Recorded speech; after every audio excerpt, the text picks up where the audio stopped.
Okay, it's super hot today. We don't really feel like slaving over the stove too much, so we're gonna try not to use it too much, and we're just gonna make a cold sauce, and we'll caramelize some plantains, but that'll only take a few minutes.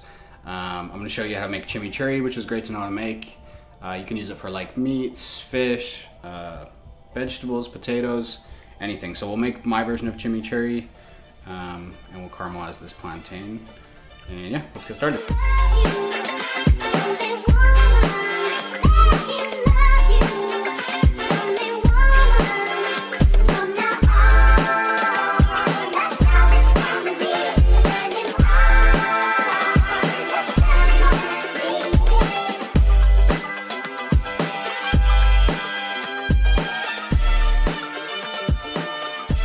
So I'm gonna make the chimichurri first.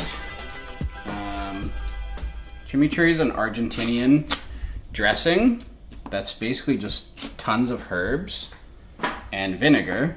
So you can kind of have fun with it and use whatever herbs you like. Like you can use, I'm using cilantro, parsley, scallion, and some fresh oregano. But you can use dill, you can use flat leaf parsley, anything you want. You could use like the tops of fennel.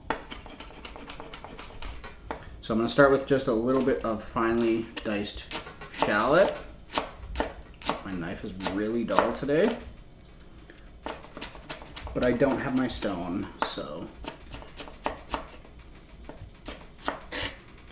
So we'll start with a little bit of shallot. And I don't go too heavy on the shallot because I like to even it out with some scallion. But shallots are actually not that strong, and especially if you cut them small, it's not really a big deal. I'm gonna do 1 clove of garlic and just smash this. And I'm definitely gonna mince this. I'll show you how to, I feel like everybody knows this trick, but I'll show it for the sake of showing it. So you just slice it thin first. And then like we want to basically make a puree, but like if you throw 1 garlic clove into a food processor, probably not going to puree. So we'll just do it on our cutting board. So sprinkle with a little bit of salt. That salt will draw out the moisture. And start giving it a little bit of a chop and work that salt in. And you'll find when you do it this way, once it's moist, it sticks to your knife, so then it doesn't like, because when you go like this over garlic, if you're doing it without salt, it'll just like fly all over the place. And this way, it sticks to your knife, and then you'll end up with all this garlic juice, and I'll show you what we do with that once I get this minced a bit. Just roughly do this, and then when it gets to a certain point,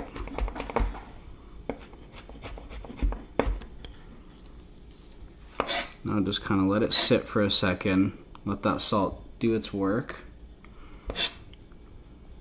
I'll cut that one too. Yeah, just let that sit for a sec. Okay.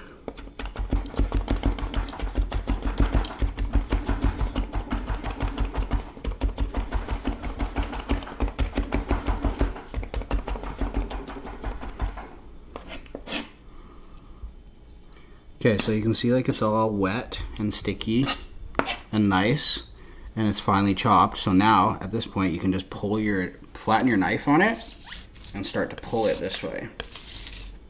And you can see like it starts to like puree. It's like almost in with the cutting board. And just keep pulling your knife over it, drag it, and then you'll pick up all this garlic juice. Look at that nice puree. I like to do this a few times just to make sure that it's pretty smooth.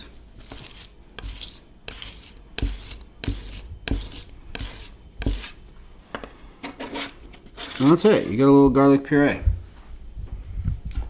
Or minced garlic, they call it, whatever. Whatever. The point is, there actually is no point.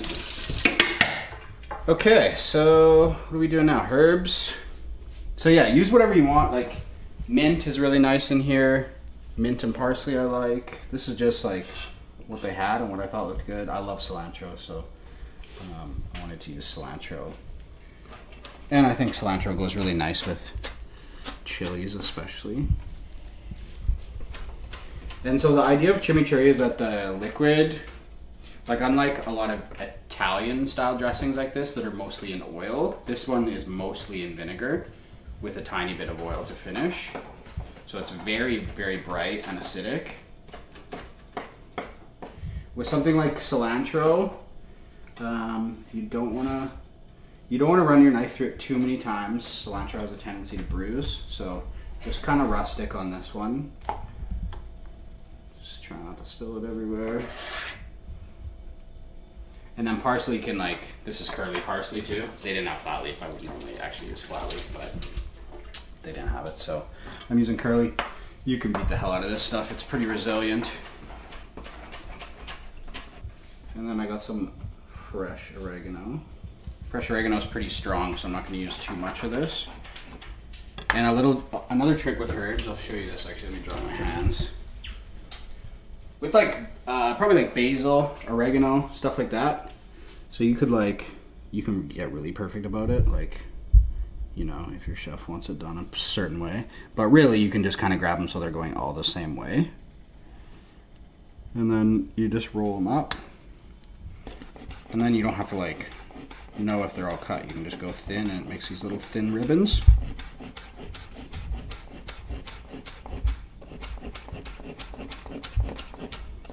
It's like, seems like it's time consuming to grab all the leaves and make them go that way, but it's way easier than having to go over them a bunch of times.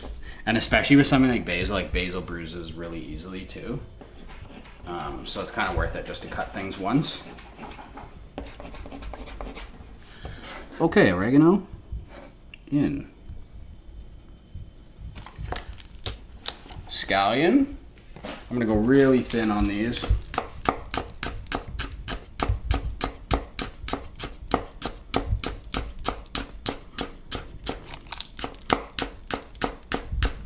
And I'm not gonna use a whole scallion, but I do want to use some of the white, and then I'll just take this middle piece out and save that for something else. And then I'll go really thin on some of the green as well. Just because they kind of have two different strengths, you know, so you'll get a little bit of depth this way. Okay, scallion in.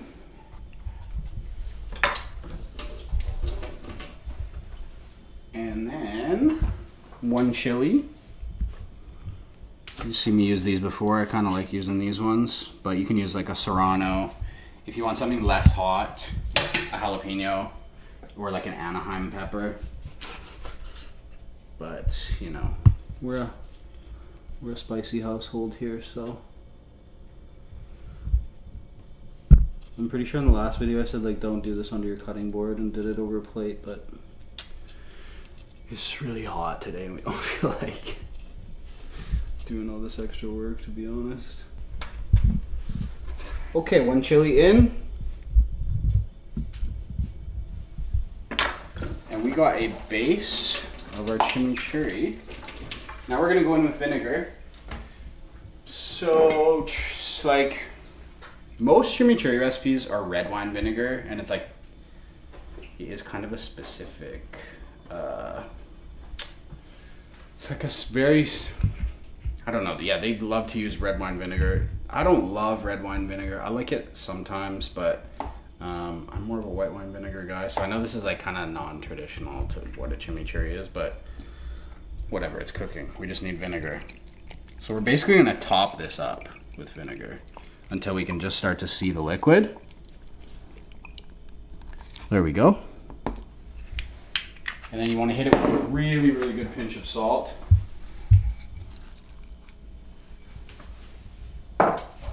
And I'm also going to do some fresh pepper in here.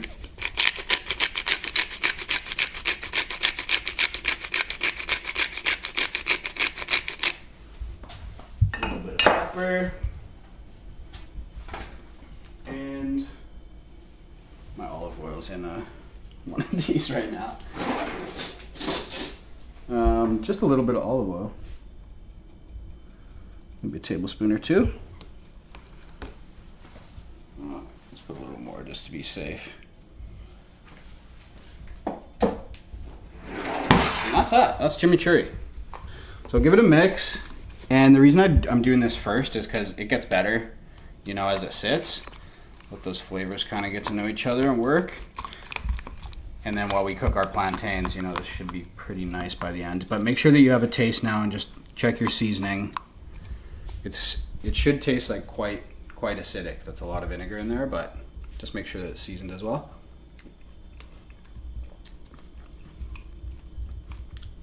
Yeah, good. A little bit of heat. Okay, this is a plantain. So I'm gonna caramelize these in a pan. Like probably a lot of you guys have seen these. Like they cut them up and deep fry them and toss them in like, you know, some spicy salt or whatever. Try and find ripe ones. It was very hard to find ripe ones, but obviously you can get them and let them ripen. But I just bought them yesterday. So if you like kind of need them in a pinch, you can put them in a paper bag and put them outside in the sunlight, and it will ripen them faster. I have 2 in that bag right there. So I went back to the store. You can cook unripe plantains. They're definitely not as sweet, and I would say cook them slower because they're so starchy that you kind of have to like cook them slow to really soften the interior of that, which we're kind of even gonna do with this. Plantain's not quite like a banana in the sense that you can peel it with your hands, so use your knife for this. Imagine it's just fucked on the inside and I only have one. No, it's good. Yeah, so just peel it, and we're gonna cut it into like, you know, little medallion type things. And then with something like a plantain, you just want to use a non-stick pan for sure.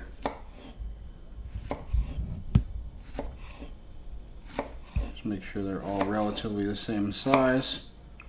No need to rush through this. You want them to cook all at the same time.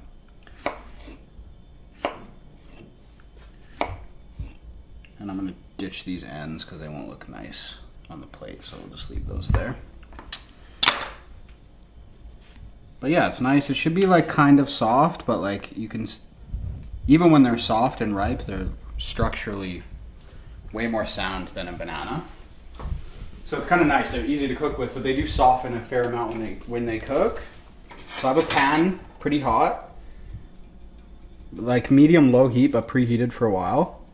I'm gonna heat up some oil in there. Not too much oil because we're gonna finish them with some butter.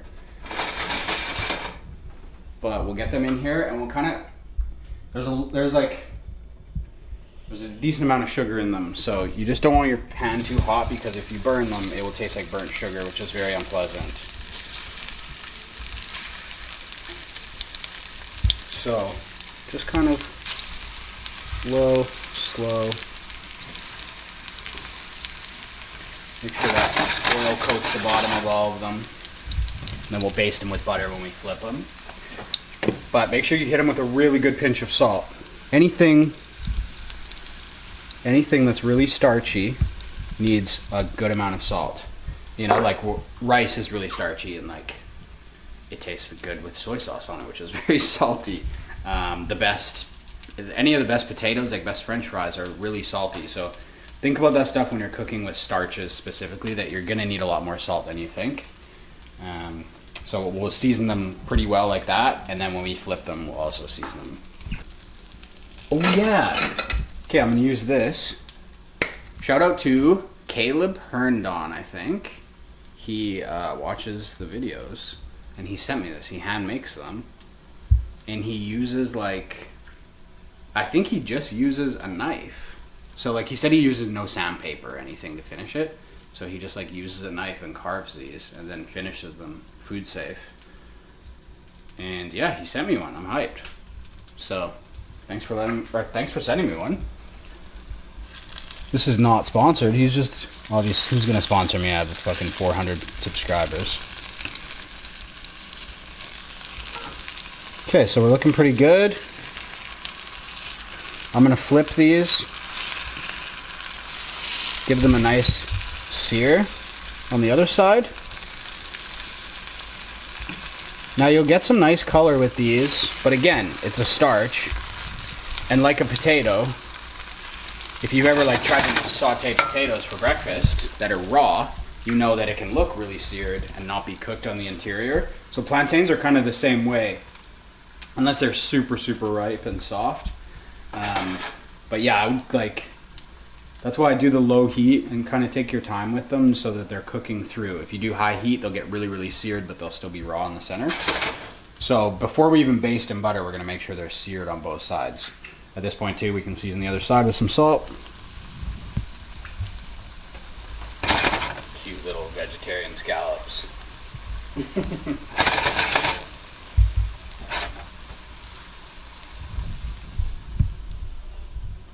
And now you just wait. Awesome.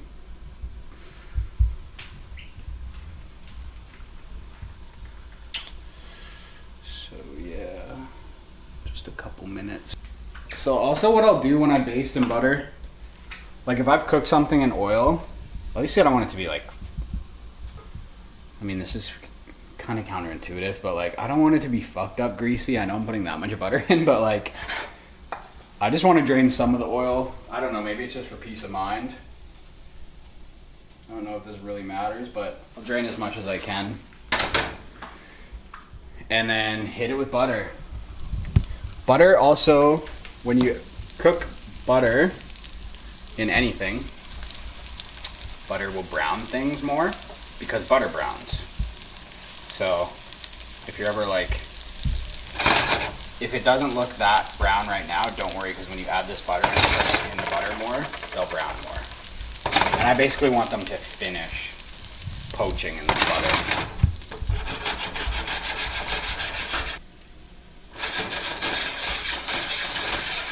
Okay, and then when we plate, obviously, this is where you don't have to freak out that you're using this much butter, you know? You're cooking it in butter, but like, we're not, you know, we're not gonna pour that over it.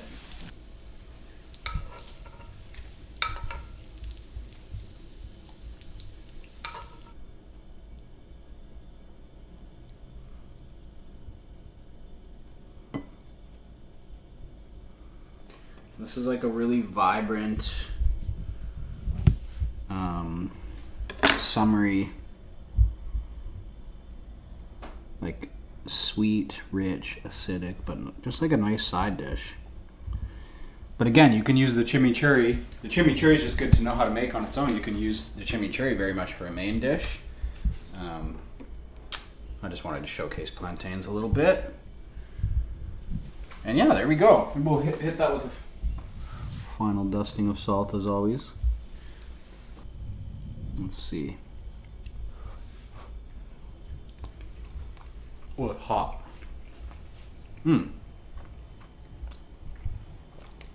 Fuck, that tastes like summer. It tastes so good. So that's it. Plantains with chimichurri. Use either element however you like. And have fun with the chimichurri. There's no like set in stone for what herbs you need to use. Just use the herbs that you like.